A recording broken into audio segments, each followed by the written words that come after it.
आज लोकसभा चुनाव के तीसरे दौर के प्रचार का अंतिम दिन है। आज की शाम थर्ड फेज के लिए चुनाव प्रचार थम जाएगा। तीसरे चरण की बात करें तो 11 राज्यों की 93 सीटों पर वोटिंग होनी है, लेकिन प्रचार के शोर के बीच बयानबाजी खूब चल रही है, जोरों पर है। 2 चरण का मतदान संपन्न हो चुका है और अब थर्ड फेज की वोटिंग के लिए महज 2 दिन का वक्त बाकी है।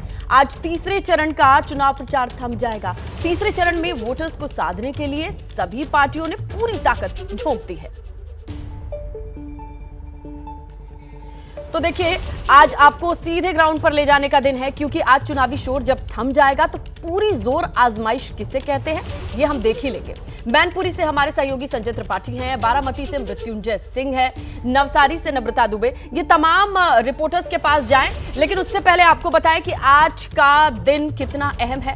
तमाम चुनावी पार्टियां अपने अपने क्षेत्र में जनता को ये समझाने में लगी हुई हैं, ये बताने में लगी हुई हैं कि ईवीएम का बटन उनकी पार्टी के सिंबल के आगे ही दबाना है और इसके लिए किस तरीके की तैयारी है। देखिए, हम आपको बताएं, हमारे तमाम सहयोगी आपको इस वक्त स्क्रीन पर दिखाई दे रहे होंगे। बदायूं फिरोजाबाद से दिव्यांकर त्रिपाठी हैं, झंझारपुर से शशांक है, रत्नागिरी से वैभव, बदिहा विदिशा से, भोपाल से नितिन।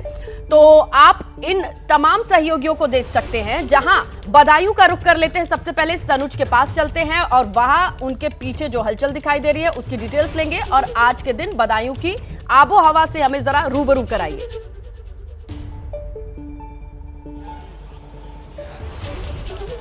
देखिए, बदायूं में भी आज चुनावी शोर थम जाएगा। अभी कुछ देर पहले ही शिवपाल यादव यहां पर जो शिकायत है जिला निर्वाचन अधिकारी से शिकायत करके आए हैं। जो एक पत्र है वो भी बाकायदा चुनाव आयोग को भेजने के लिए बना दिया है उन्होंने, और पूरी जो गंभीर आरोप हैं वो उनकी तरफ से लगाए जा रहे हैं। चुनाव की निष्पक्षता पर वो पूरी तरीके से जो सवाल है वो उठा रहे हैं। एक और तस्वीर मैं आपको दिखा देता हूं कि देखिए, यहाँ पर जो समर्थकों का जो हुजूम है वो ये देखिए, यहाँ समर्थकों का जो हुजूम है वो यहाँ पर उमड़ा हुआ है। ये देख लीजिए, लोग हैं और ये यहाँ पर शिवपाल यादव का जो आवास है वो शिवपाल यादव के आवास पर आए हुए हैं। आज चूंकि चुनावी शोर थम जाएगा तो पूरी ताकत यहां पर झोंकी जाएगी, पूरा प्रचार यहां पर किया जाएगा। और सबसे बड़ी बात यह है कि देखिए, महाभारत काल में पांचाल क्षेत्र के नाम से जाना जाता है और उसी को बदायूं कहते हैं। इन लोगों के मन में क्या है, इन्हीं से बात कर लेते हैं। आज तो चुनावी शोर थम जाएगा, किस तरीके से ताकत पूरी भरपूर लगा रहे हैं। जो प्रशासन दबाव बना रहे हैं उससे कुछ नहीं होगा। बिल्कुल सब मजबूताई से लगे हुए, उन्हें पता है चुनाव हम हार चुके हैं। तो वो उनका कहना है कि खिसियानी बिल्ली खंबा नोचे वो वाला हिसाब है इनका। ये पूरी तरीके से टूट चुके हैं। इन्होंने समझ गए कि हम चुनाव हार गए, तो हर हथकंडे अपना रहे हैं। ये तो बीजेपी वाले भी दावा कर रहे हैं कि आप लोग चुनाव नहीं, हम तो जीत गए, हम तो सेव रहे हैं। हम तो 1 लाख से ऊपर जीत रहे हैं चुनाव। क्या लग रहा है? ऐसा है, चुनाव जीत रहे हैं उसका ये सीधे ये इन लोगों ने, बीजेपी वालों ने, प्रशासन ने दबाव बनाकर लगभग 40 से 50 लोगों को रात में उठा लिया, कार्यकर्ताओं को, और अभी भी 2-3 प्रधानों को उठाया है। लगातार क्षेत्र से प्रधानों को, पूर्व प्रधानों को, समाजवादी पार्टी के समर्थकों को और कार्यकर्ताओं को उठाया जा रहा है दबाव बनाने के लिए। इस बात से सिद्ध होता है, लोकतंत्र की हत्या तो ये कर ही रहे हैं, लेकिन इस बात से सिद्ध होता है ये बुरी तरह से चुनाव हार रहे हैं। इस बात की बौखलाहट है, ये पूरी बौखलाहट दिखा रहे हैं इस बात के लिए। मैं ग्राम पंचायत ढकिया गौडिया बदायूं विधानसभा से हूँ। मेरे गांव में रात सवा 2 बजे दबिश गई, मैं अपने घर से भाग गया, जैसे तैसे भागा हूँ, मुझे पता है बचाऊँ। ये तानाशाही चल रही है। ये हम लोगों को पकड़ के क्या संदेश करना चाहते हैं? ये हार गए, ये बहुत प्रॉब्लम से हार रहे हैं। ये अपनी हार नहीं मार रहे हैं। हम लोगों को पकड़ क्या करेंगे? अरे हम तो जेल में, हमारा जन्म हुआ, हम जेल से क्या डरते हैं? अरे कब कितने मुकदमा लगा दो, हम जेल से नहीं डरने वाले हैं। हम समाजवादी हैं, समाजवादी रहेंगे और हमारे साथ हमारी सब बिरादरी साथ में है। सब लोग हमें तन मन धन से लड़ा रही है, मगर ये तानाशाही है। ये तानाशाही की मोड़ पर चल रहे हैं, जो लोगों को दबा धमका के कहना चाहते हैं। करते रहिए, साम दाम दंड भेद। और आज का वक्त जो जिसे कहते हैं काउंटडाउन, वो शुरू हो चुका है। 7 मई को तीसरे चरण में जिन सीटों पर मतदान होना है उनमें मध्य प्रदेश की एक हॉट सीट राजगढ़ भी शामिल है, जहां कांग्रेस की ओर से कद्दावर नेता सूबे के पूर्व सीएम दिग्विजय सिंह मैदान में हैं। प्रचार के अंतिम दौर में दिग्विजय सिंह ने भी पूरा जोर लगा रखा है। एबीपी न्यूज से खास बातचीत में उन्होंने पीएम मोदी, अमित शाह पर वार किए, अमेठी में राहुल के पीछे हटने पर खुलकर बोले और इंडिया गठबंधन की जीत का दम भी भरा।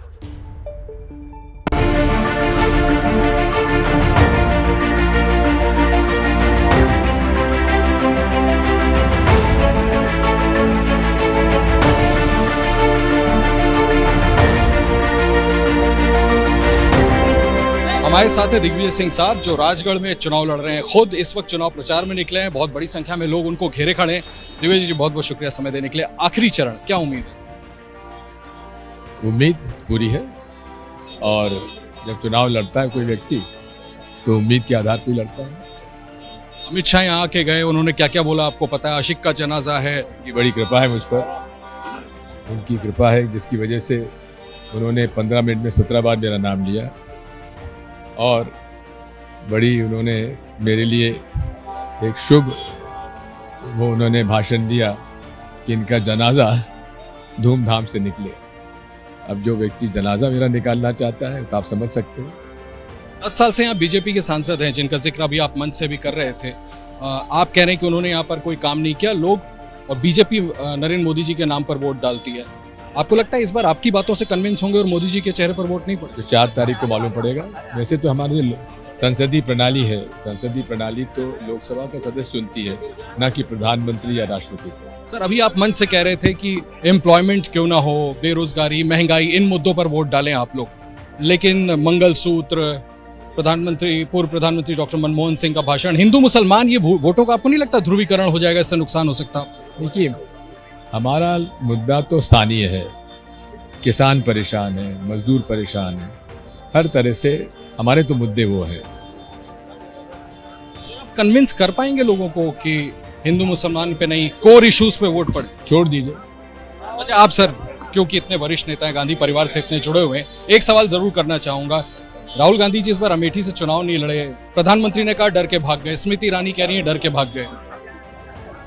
ये तो उनका विवेक पे छोड़िए ना, और राहुल गांधी किसी डरेंगे ये असंभव है। सर इंडिया अलायंस क्या इस बार एनडीए को रोकने में कामयाब हो सकेगा? 400 पार का नारा है। देखिए, 400 पार का नारा तो भाजपा का है ना। इंडिया अलायंस मुद्दों की चुनाव लड़ रहा है, ना कि इस तरह की बातों की। आप सरकार बना सकेंगे इंडिया अलायंस इस बार? क्यों नहीं बना पाएंगे? आइए आगे बढ़े, राजगढ़ के रण की बात करें, जहां जुबानी जंग जबरदस्त हो रही है। यहां 26 अप्रैल को केंद्रीय गृह मंत्री अमित शाह ने दिग्विजय की विदाई की अपील की थी, जिस पर दिग्विजय सिंह ने जोरदार पलटवार किया है। एक बार आपको अमित शाह का 26 अप्रैल को दिया गया वो बयान, और आज दिग्विजय सिंह का उसी बयान पर पलटवार सुनवाते हैं। अब समय आ गया है इनको परमानेंट विदाई देने का। राजनीति से दिग्विजय सिंह की परमानेंट विदाई राजगढ़ वालों ने करनी है। मगर मेरी एक रिक्वेस्ट है भाई, राजनीति से उनका परमानेंट विदाई जरूर करो, मगर आशिक का जनाजा है, जरा धूम से निकले, बड़ी लीड से हराई होगा। बड़ी कृपा है मुझ पर, उनकी कृपा है जिसकी वजह से उन्होंने 15 मिनट में 17 बार मेरा नाम लिया, और बड़ी उन्होंने मेरे लिए एक शुभ वो उन्होंने भाषण दिया कि इनका जनाजा धूमधाम से निकले। अब जो व्यक्ति जनाजा मेरा निकालना चाहता है तो आप समझ सकते हैं। मदीहा, आप विदिशा में मौजूद हैं। तमाम जो कार्यकर्ता हैं उन्हें पता है कि अब वक्त खत्म होने वाला है, जल्दी जल्दी वोट अपील की जाए। बिल्कुल, मैं आपको बता दूं कि मैं मध्य प्रदेश के विदिशा में मौजूद हूं, और विदिशा एक ऐसा लोकसभा क्षेत्र है जो कि पूरे देश में सबसे ज्यादा हाई प्रोफाइल सीट माना जाता है। और यहां पर जो भाजपा के उम्मीदवार हैं वो हैं शिवराज सिंह चौहान। पूर्व मुख्यमंत्री रह चुके हैं, 5 बार सांसद रहे हैं, तो वहीं उनके सामने कांग्रेस से चुनाव लड़ रहे हैं प्रताप भानु शर्मा, वो भी यहाँ 2 बार सांसद रह चुके हैं। और सबसे बड़ी बात मैं आपको बताऊं कि वो कई सालों बाद फिर एक बार चुनाव मैदान में उतरे हैं। अब सबसे बड़ी बात यह है कि यहाँ पर आज चुनाव प्रचार का आखिरी दिन है, और जाहिर सी बात है जो भी उम्मीदवार है वो सभी अपने अपने क्षेत्र में पूरी जोर आजमाइश में लगे हुए हैं, जगह जगह जा रहे हैं, लोगों से मिल रहे हैं। और ऐसे ही एक जगह हम मौजूद है, यह है बिल्किसगंज। यहाँ पर अभी थोड़ी ही देर में शिवराज सिंह चौहान की सभा शुरू होने वाली है, वो यहाँ पहुंचेंगे, मंच तैयार है, लोग पहुंचना शुरू हो गए हैं। तो वहीं जो कांग्रेस उम्मीदवार है वो भी इसी इलाके में अपनी लोकसभा क्षेत्र में अलग अलग इलाकों में चुनाव प्रचार कर रहे हैं। लेकिन सबसे दिलचस्प ये है कि शिवराज सिंह चौहान जो है अपने क्षेत्र में मामा के नाम से पहचाने जाते हैं, तो वहीं उनके सामने जो कांग्रेस से चुनाव लड़ रहे हैं प्रताप भानु शर्मा, वो दादा के नाम से पहचाने जाते हैं। तो यहाँ पर जो मुकाबला लोग देख रहे हैं वो कह रहे हैं कि ये चुनाव, ये जो मुकाबला है ये दादा वर्सेस मामा का लग रहा है। लेकिन सबसे बड़ी बात यह है, ये हाई प्रोफाइल सीट है, नजरें यहाँ रहने वाली है, शाम तक का चुनाव मंच दिखाई दे रहा है और आखिरी वक्त की जोर आजमाइश भी जिसे कहते हैं वो दिख रही है। नितिन के पास चलते हैं, भोपाल यानी मध्य प्रदेश की राजधानी, वहां का क्या है हाल, जरा तस्वीरों के साथ समझाएं और बताएं। Nitin ji, Bhopal high profile seat है और थोड़ा सा मैं पीछे ले जाना चाहूँगा कि मध्य प्रदेश में 9 लोकसभा सीटों पर मतदान होना है। 1,77,00,000 से अधिक मतदाता मतदान करेंगे 7 मई के दिन। लेकिन मामा के साथ साथ राजा महाराजा के भाग्य का फैसला होगा। अब ये बता दूं कि भोपाल हाई प्रोफाइल सीट है, यहाँ से अरुण श्रीवास्तव कांग्रेस से हैं तो आलोक शर्मा जो भारतीय जनता पार्टी से प्रत्याशी, दोनों पहली बार चुनाव लड़ रहे हैं और आज आखिरी प्रचार का दौर है और 6 बजे के बाद प्रचार थम जाएगा। इसलिए दोनों प्रत्याशी डोर टू डोर मतदाताओं के बीच में पहुंच रहे हैं और पीले चावल भी दे रहे हैं, क्योंकि 2 चरणों में जो मतदान प्रतिशत मध्य प्रदेश में कम हुआ था, इसके बाद से तमाम राजनीतिक पार्टियां सक्रिय हो गए, उनको डर सताने लगा था। इसलिए क्योंकि भीषण गर्मी का दौर है, 40 डिग्री से अधिक का तापमान मध्य प्रदेश में दिखाई दे रहा है। इसको लेकर भी जो राजनीतिक पार्टियां हैं वो लगातार डरी और बिल्कुल और देखिए तमाम पार्टियों के अपने एजेंडे पर आज आखिरी वक्त में भी लोगों को समझाने की कोशिश जारी रहेगी। तीसरे चरण के रण का शोर, आज चुनावी शोर थम जाएगा। उससे पहले हम आपको लिए चलते हैं बदायूं। हमारे सहयोगी सनुज मौजूद हैं और उनके साथ हैं Shivpal Singh Yadav. Sanuj, over to you.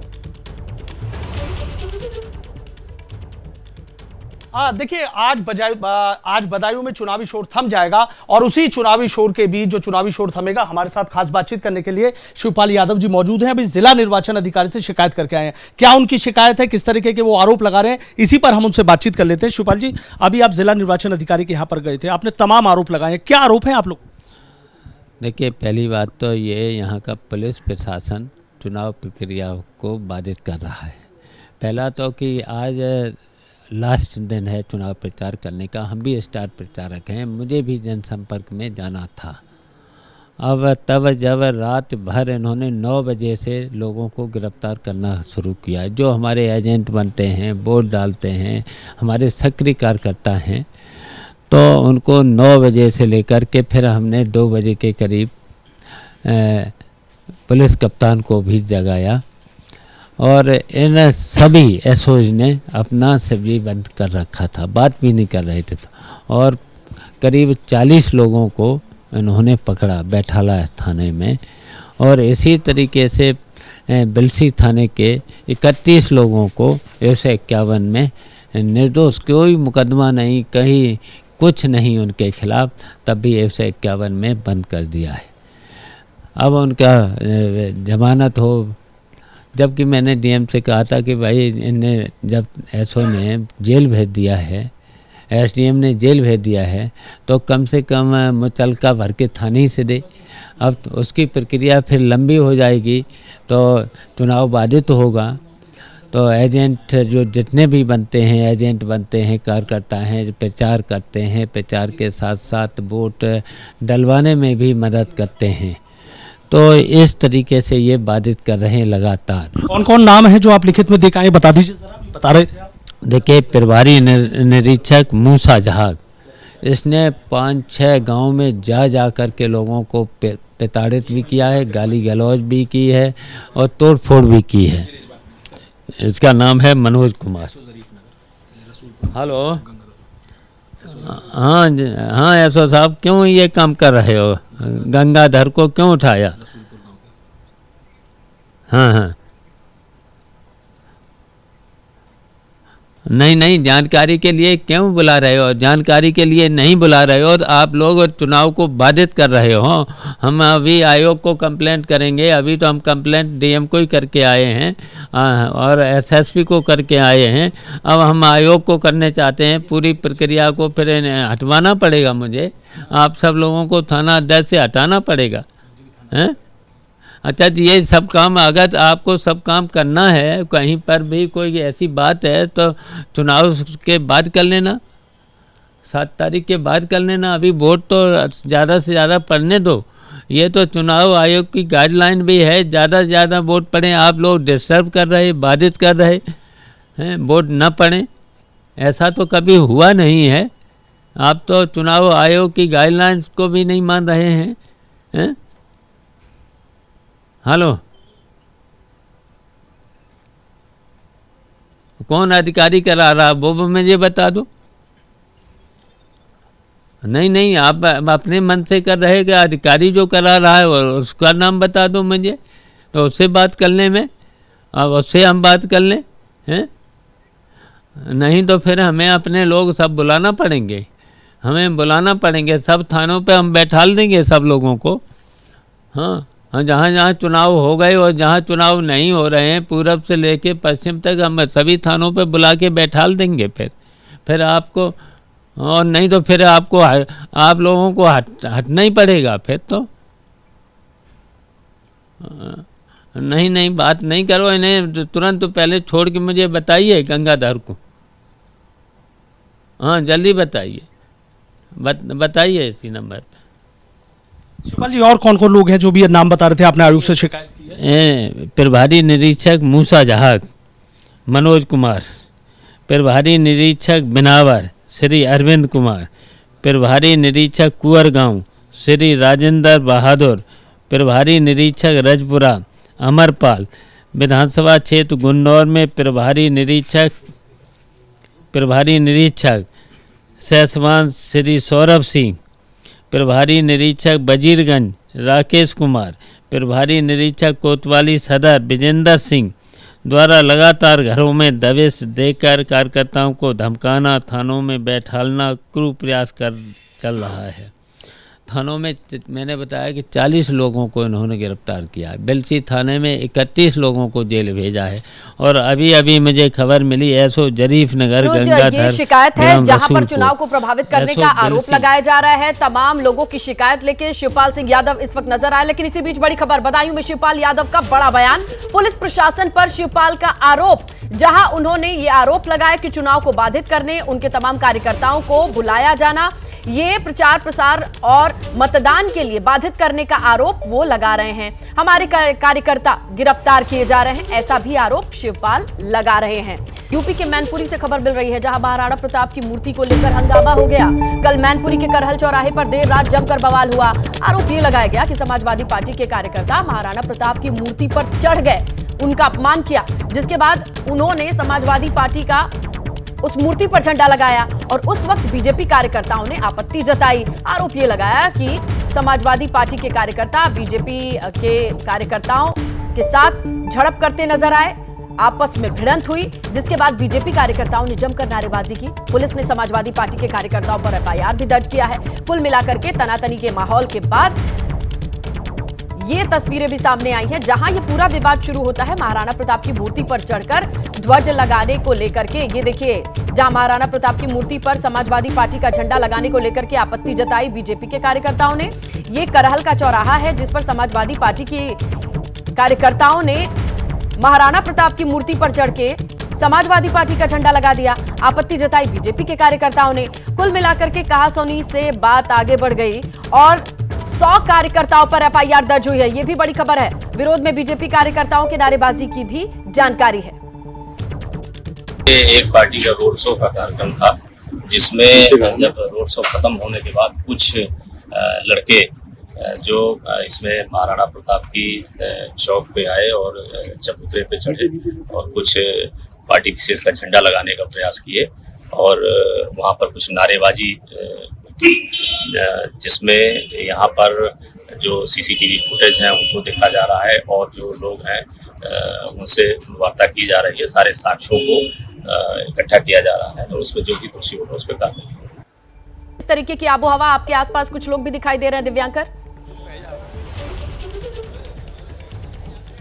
जी बिल्कुल स्नेहलता, चूड़ियों का यह शहर रिश्तों को खूब परखता है और जैसी तस्वीर है यहाँ की। अगर बात करें तो इस शहर लगातार देखा जाता है जिस तरह से पिछले साल की अगर बात करें तो जब पिछली बार का लोकसभा चुनाव था, जो रिश्तों की जो परख थी वो यहाँ पर देखने को मिली थी। चाचा भतीजा दोनों अलग अलग थे, इस बार दोनों सामने हैं, दोनों एक साथ है और उनके सामने कौन है? ठाकुर विश्वदीप। और आज इस जो तीसरे चरण का प्रचार है वो थम जाएगा और उसके पहले मेगा रोड शो का जो आयोजन है वो किया गया है और जिसमें द ग्रेट खली वो शामिल रहेंगे और एक आकर्षण का जो केंद्र है वो बने रहेंगे। किस तरह की जो तैयारियां हैं, कार्यकर्ता यहाँ पर आपको भारी संख्या में मौजूद नजर आएंगे जो इस रोड शो में जो ठाकुर विश्वदीप है उनके साथ साथ चलेंगे। कुछ जो कार्यकर्ता है उनसे हम बात कर लेंगे, किस तरह का उत्साह है। प्रचार का आज आखिरी दिन है, सब का कहते हैं आज जनसंपर्क खत्म हो चुके हैं, आज के बाद प्रचार नहीं होगा तो सभी कार्यकर्ता राजा के। क्या उम्मीद है आपको? भारतीय जनता पार्टी भारी बहुमत से जीतेगी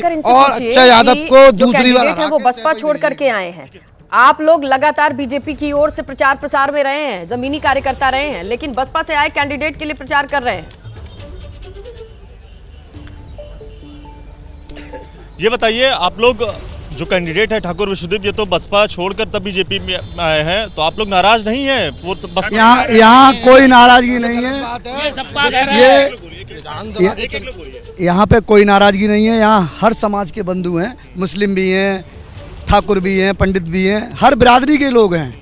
यहाँ इस समूह में हर समाज के लोग हैं। एक कार्यकर्ता जो लगातार मेहनत करता है बीते 5 साल से और जो बीते 2 साल पहले जो बसपा छोड़कर आए उसको टिकट मिल जाता है, तो क्या सोच रहे हैं आपका? नहीं, ऐसी कोई बात नहीं है, भ्रम फैलाया जा रहा है। पहली बात तो विश्वदीप सिंह विधानसभा चुनाव की विचारधारा इतनी उत्तम है कि वो किसी कार्यकर्ता को अपना देती है टिकट, जो भी उसके साथ सब हो जाते हैं, कोई हमारे यहाँ ऐसी बात नहीं है। पर शिवपाल और अक्षय दोनों साथ हैं, तो आपको नहीं लगता कि कोई फर्क नहीं पड़ना है? हमारा जो वोट है प्रॉपर वोट पड़ेगा, 100% पड़ेगा और हम जीतेंगे। दिव्यांकर, आप इन लोगों से बातचीत करते रहिए और थोड़ी जानकारी इसके साथ चुनाव प्रचार की तैयारी तो अब खत्म होने की कगार पर है, चुनावी शोर थमने वाला है।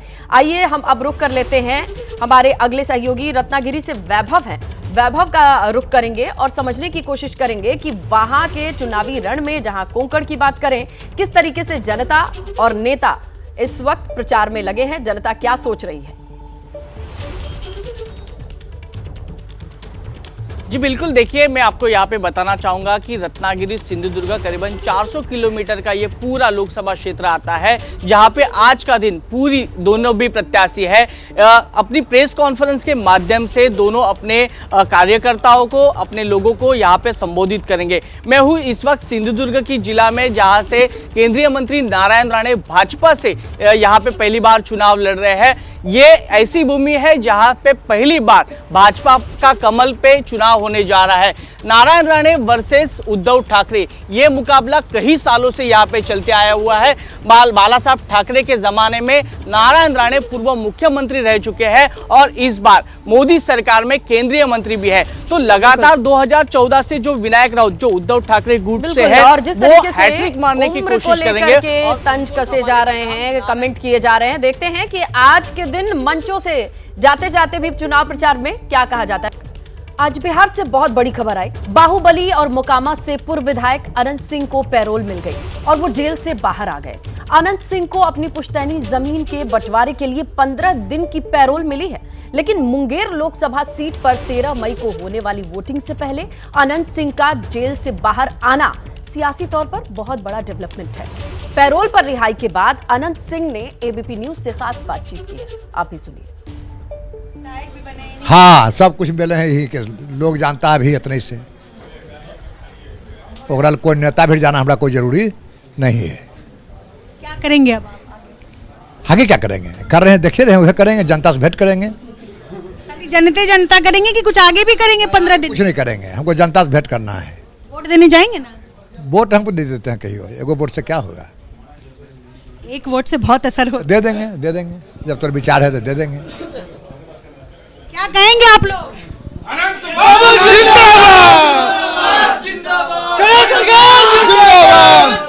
अच्छा, आपकी पत्नी विधायक हैं, हालांकि वो आरजेडी के टिकट से हैं, लेकिन वो लगातार समर्थन दे रही हैं जेडीयू का, और इस चुनाव में कहा जा रहा है कि जेडीयू की सीटों का नुकसान होगा। तो आपके आने से आसपास की जो सीटें हैं मुंगेर की, वहां भी कुछ लग रहा है कि प्रभाव पड़ेगा?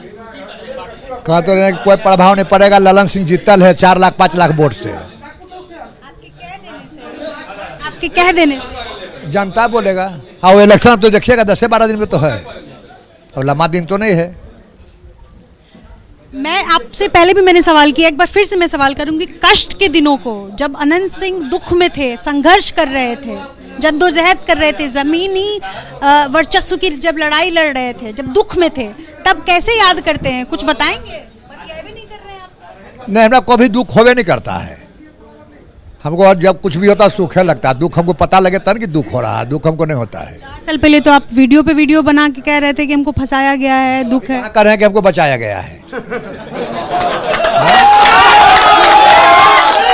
मतलब अभी की बोल रहे हैं?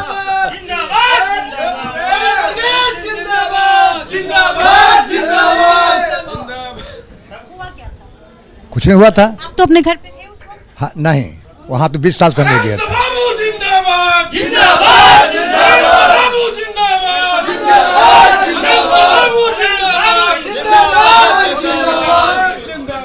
तो लालू जी से कोई संबंध नहीं? लालू जी से कोई संबंध? कोई मतलब नहीं। दोबारा जाएंगे उनके पास? क्या पास? चक्रों पास हम नहीं जाएंगे, हम जनता के पास जाएंगे।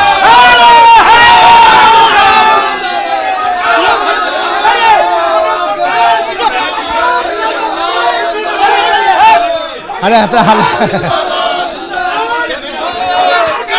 समर्थकों का हुजूम तो इतने दिनों के बाद बाहर आने के बाद अनंत सिंह के साथ मौजूद है।